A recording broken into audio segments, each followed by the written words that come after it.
আসসালামু আলাইকুম। আজকের রেসিপি পাকা আমের পায়েস। পায়েসটা অনেক মজার। নর্মাল ফ্রিজে রেখে ঠান্ডা করে এটা খেলে এত বেশি টেস্ট হয়, চাইলে একবার হলেও বাসায় এটা বানিয়ে খেতে পারেন। পায়েস রান্নার জন্য এখানে আমি 1 মুঠো পোলাও চাল নিয়েছি। এখানে হাফ কাপের মতো চাল হয়েছে। এখন আমি চালগুলো পানি দিয়ে ভিজিয়ে রাখবো 10 মিনিটের মতো। 10 মিনিট পরে আমি চালগুলো ভালোভাবে পরিষ্কার পানি দিয়ে ধুয়ে নেব। এখন চালগুলো একটি সাইডে রেখে দিলাম।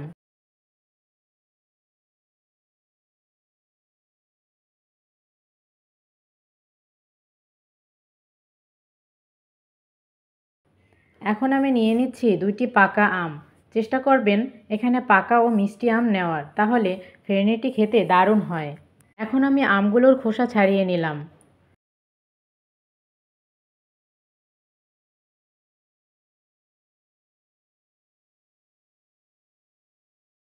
এখন আমি আমগুলোকে টুকরো করে কেটে নিব। এই তো আমার কেটে নেওয়া হয়ে গিয়েছে।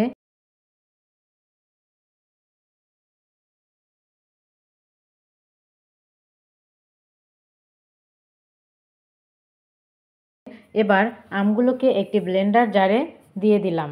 এবার আমি আমগুলোকে ব্লেন্ডার করে নেব। এখন আমি আমের পিউরিগুলো একটি প্যানে দিয়ে দিলাম এবং সাথে দিয়ে দিচ্ছি 2 চা চামচ চিনি।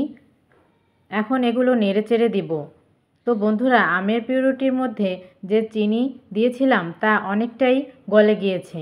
এভাবে চিনি গলে গেলে 2 থেকে 3 বার বলক আসলেই নামিয়ে নেব।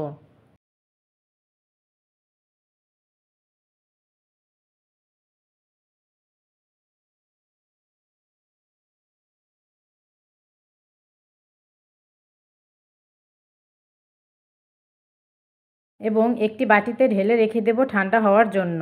এখন চুলায় আরও একটি প্যান বসিয়ে দিলাম এবং দিয়ে দিচ্ছি 1 লিটার জাল করা দুধ। এখানে আমি গরুর দুধ ব্যবহার করেছি, আপনারা চাইলে গুঁড়া দুধও ব্যবহার করতে পারেন।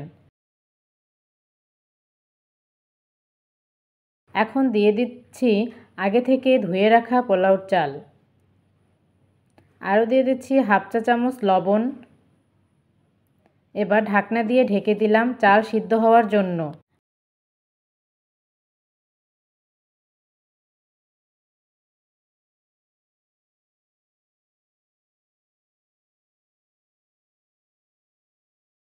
মাঝে মাঝে আমি ঢাকনা তুলে নেড়েচেড়ে দিয়ে দিলাম।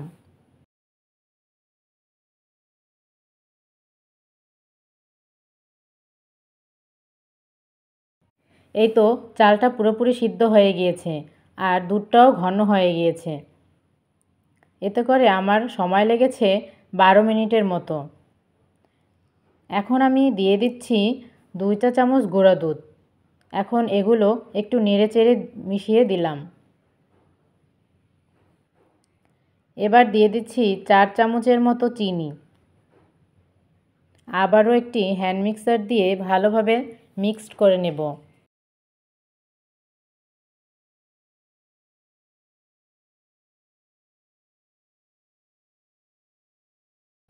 এখন দিয়ে দিচ্ছি আমের পিউরি। আবারও ভালোভাবে মিক্সড করে নেব। বন্ধুরা, এভাবে ফেনিটি বানিয়ে খেলে অনেক মজাদার হয়। আপনারা বাসায় ট্রাই করতে পারেন।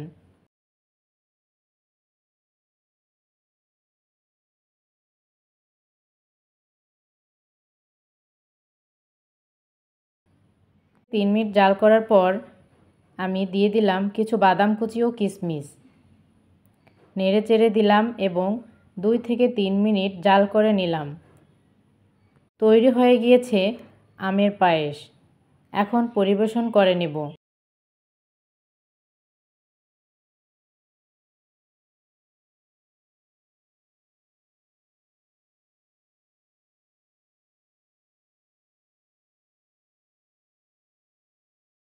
আমি একটি বাটিতে ঢেলে নিলাম আর উপর থেকে বাদাম কুচি ছড়িয়ে দিলাম। তো বন্ধুরা, আশা করছি আমার রেসিপিটি আপনাদের ভালো লেগেছে। এরকম নতুন নতুন রেসিপি পেতে লাইক, কমেন্টস ও শেয়ার করে দিবেন এবং আমার চ্যানেলটি সাবস্ক্রাইব করে পাশে থাকবেন। আল্লাহ হাফেজ।